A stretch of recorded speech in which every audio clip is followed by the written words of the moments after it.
안녕하십니까. 참그리스도인 TV의 이피디입니다. 제가 개인적으로 복음 말씀 중에 저 자신의 모습을 가장 강하게 보는 대목이 두 가지 대목이 있는데요. 첫 번째가 빌라도가 예수님을 눈앞에 두고 진리가 무엇인가라고 묻는 대목이 있습니다.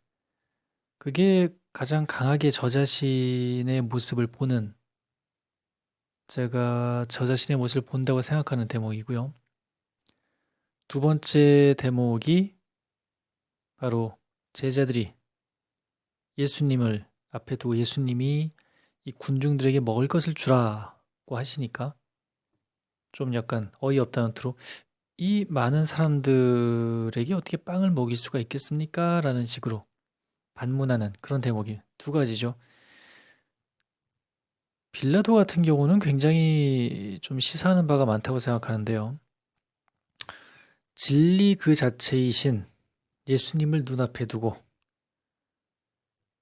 진리 그 자체를 눈앞에 두고 진리가 무엇인가? 라고 묻는 빌라도의 모습을 통해서 이건 뭐 얄짤없이 저 자신의 모습이라고 할 수가 있습니다. 일상을 그런 식으로 사는 거죠. 나는 그리스도인이고 신앙인이고 교회에 나가고 있고 세례까지 받았고 다 그리스도의 지체로서 세상 속에서 산다라고 그렇게 말은 하고 있는데 막상 진리에 대해서 끊임없이 회의하고 끊임없이 의심을 품고 이게 이건가 저게 저건가 과연 뭐가 옳은가 끊임없이 반문을 하는 그런 모습. 이건 빌라도와 제자들의 모습, 어떻게 먹을 것을 구한다 말입니까? 라고 예수님께 반문을 하는 제자들의 모습이 그냥 하나로 짬뽕된, 하나로 혼합된, 섞어진 뭐 그런 게 바로 제 자신의 모습이 아닐까 생각을 합니다. 특히 군중들에게 빵 몇 개와 작은 물고기 몇 개로 군중들을 먹이신 예수님의 모습을 보면서 그 제자들의 마음은 어땠을까? 분명히 예수님께서 병자들 다 고치시고 그 수많은 이적들 다 보이신 그 모습을 눈앞에서 봤으면서도 막상 자신들이 예수님의 말씀대로 자신들이 뭔가 해야 할 순간이 왔을 때 이 뒤로 빼는 거죠. 아이고 어떻게 합니까? 지금 이건 말도 안 되는 것 같은데 그걸 뭐 저희들로 뭘 어떻게 하라고 하십니까? 저희들에게 그런 능력도 없고 돈도 없고 물질적인 토대도 아무것도 없는데 뭐가 갖춰줘야 뭔가를 하지. 아니 일할 땐 다 똑같지 않습니까? 인적인 토대, 인적인 인프라가 있어야 되고 물적인 토대가 있어야 되고 뭔가 하려면 그럴듯한 계획이 있어야 되고 청사진이 있어야 되고 비전이 있어야 되고 뭐가 있어야지. 내가 뭔가 하려면 로비도 해야 되는데 돈도 있어야 되고 뭐 아무것도 없는데 뭘 어쩌란 말입니까? 음, 사실 이게 무슨 거창한 게 아니고 말이죠. 꼭 무슨 뭐 교회 사역을 하는데 뭐 교회 건물을 짓는 뭐 이런 좀 거창해 보이고 좀 커 보이는 이런 뭐 그런 것도 그런 건데 우리들 모두의 일상, 저 자신의 일상을 돌아가다 보면은 짜잘짜잘한 일상의 부분들이 다 그 모양인 것 같아요. 똑같습니다. 아니, 내가 이걸 어떻게 하라고? 아니면, 아이, 나 귀찮아서 못하겠습니다. 정말 귀찮아서 못하는 것인지, 아니, 귀찮아서 안 하는 것인지, 정말 능력이 안 돼서 못하는 것인지, 뭐 그 정확한 이유는 알 수 없지만, 아무튼 나는 안 한다는 거죠. 끊임없이 회피하려고 하고. 왜 그럴까요? 예수님께서 분명히 이걸 하라고 하셨는데, 그리스도께서 이걸 분명히 하라고 하셨는데, 그걸 안 해. 안 하는 건지 못하는 건지. 근데 못하는 경우보단 안 하는 경우가 많은 것 같습니다. 왜? 귀찮으니까. 아이, 뭐 그걸 해. 내가 봤을 때 내 몇십 년 살아온 내 경험을 봤을 때 저건 아니야. 아니, 그렇다면 우리들이 저 자신이 신앙인으로서 세례를 받고 신앙인으로서 살아가는 것 자체가 기적인데, 그럼 애초부터 그냥 신앙인으로부터 신앙인으로서 살지 말든가. 왜 교회의 지체가 돼가지고 지체가 됐으면 해야 되는데 지체까지 됐음에도 불구하고 하지 않는가? 그 이유가 오늘 말씀드리는 그 제자들의 모습에서 다 드러나 있다고 봅니다. 제자들이 예수님께서 저들에게 저 굶주린 이들이 돌아가다가 지쳐 쓰러지면 어떻게 하냐? 니들이 먹을 걸 줘라 라고 했을 때 이 못 준다는 거죠. 아니, 그걸 어떻게 하냐? 그 순간 제자들의 심정은 어땠을까요? 만약에 제가 2000년 전으로 돌아가서 그때 예수님이 살아계신 그 당시 제자였다면, 아니 뭐 저 개인적인 성향이 좀 겁이 많고 두려움이 많고 소심하기 때문에 서 그런지 몰라도 겁부터 났을 것 같습니다. 지금 저가 살아가는 모습을 봐도 저보다 위에 사람이 뭐 당신이 네가 지금 이 PD 네가 뭐 이거 좀 해보지라고 했을 때 그게 제 능력이 충분히 되는 일임에도 불구하고 나에게 무슨 일이 누군가 맡겼을 때 일단 겁부터 나거든요. 별거 아닌데도 불구하고 일단 누군가 나에게 일을 맡기면 겁부터 나요. 그래서 그것 때문에 충분히 할 수 있는 일인데도 불구하고 겁이 나니까 사람이 움츠러들고 긴장을 하니까 계속 실수가 생기고 뭐 이런 게 많은데, 이거는 예수님께서 제자들에게 말씀하셨던 것은 이건 그 당시 능력 제자들 스스로 생각하기에 우리들이 갖고 있는 그 자원이나 그런 능력이 한도를 벗어나는 그런 말씀을 딱 하시니까 순간적으로 겁이 나고 움츠러들지 않았을까. 예수님께서 베푸시는 그 수많은 이적들 다 눈앞에서 목격했음에도 불구하고 그거는 제자들 역시 인간인 이상 어쩔 수가 없을 것 같습니다. 일단은 움츠러들었을 것 같아요. 저는 그런 제자들의 심정이 너무너무 잘 이해가 됩니다. 그런데 이 겁이라는 거, 움츠러든다는 거, 뭐 소심한 성격, 이런 거 자체가 결국은 나 자신이 예수님 중심의 삶을 살고 있지 않다는 가장 큰 반증이 아닐까, 가장 큰 증거가 아닐까 생각합니다. 주변에도 보면은 정말 이 사람이 정말 제대로 된 신앙인인가, 제대로 된 그리스도인인가, 그렇지 않은가, 이거를 판별하는 기준은 좀 명확하다고 보거든요. 정말 제대로 된 신앙인들은 매사에 여유가 있습니다. 뭐 어떤 사람들은 그런 모습을 보고 아이 뭐 저 가식 아니냐 이러는데 저는 그렇게 생각하지 않아요. 아무리 가식적이라도 정말 힘든 상황에서 웃을 수 있는 거 힘든 거거든요.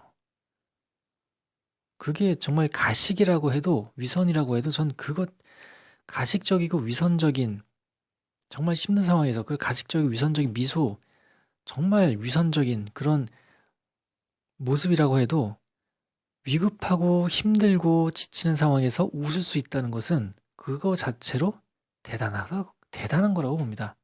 아무나 못하는 거예요. 정말 그 가식적으로 위선적으로 했다면 그것도 능력이에요. 제가 볼 때는. 충분히 칭송받아 마땅한 거예요. 근데 정말 진짜 신앙인들은 정말 아무튼 힘든 상황에서도 여유가 있어요. 항상 웃는 모습이에요. 정말 누가 봐도 짜증을 낼 상황인데 짜증을 내지 않아요. 물론 뭐 자기 방에 들어와서 뭐 어떻게 하는지 모르겠지만 최소한 남들 앞에서만큼은 절대 막 조바심 내고 막 짜증 내고 막 집어 던지고 막 이런 모습 보이지 않습니다. 가식이나 위선적인 모습이라고 할지라도 그거 자체만으로도 대단한 거예요. 절대 여유를 잃지 않아요. 그리고 그 정말 그 자체로 만족함이 있는 것 같아요. 보통 사람들은 자기 욕심이 있으니까 이 정도로 했는데 이 정도로 만족하지 못하고 계속 닥달을 해가지고 그 사람이 무슨 뭐 좀 사회적 지위가 있는 사람이라면 흔히 말하는 드라이브를 건다고 하죠. 이를 그냥 불도저식으로 밀어붙여 그냥 뭐 이런 모습. 근데 이러기보다는 지금 이 결과로 그냥 만족한다. 만족한. 근데 이거는 흔히 생각하기 그러면 사람이 발전이 없지 않느냐. 근데 발전이 있고 없고를 떠나서 전체적으로 그 사람의 삶의 모습을 보면은 전반적으로 만족해요. 만족을 하니까 마음에 여유가 생기고 이건 정말 뭐 그 어거지로 하는 게 아니라 정말로 여유가 있는 거거든요. 왜냐? 나는 지금 만족하니까. 지금 이 상황이 주님께서 나에게 원하시는 최고의 최선의 상황, 하루하루가 주님께서 나에게 주시는 최고의 선물이고 나는 거기서 그냥 평온하게 있으면 된다. 왜? 그 모든 것은 주님께서 개입하셔서 주님께서 다 하시는 것이기 때문에 내가 인간적으로 뭐 그냥 뭐 으쌰으쌰 그냥 다른 사람 닭다리 가면 살 필요가 없다는 거죠. 이 세상은 주님께서 창조하신 그 자체로 완벽하기 때문에 물론 그 안에 불의도 있고 정의롭지 못한 일도 있지만 그게 다 누가 하는 겁니까? 결국 인간이 하는 거지 않습니까?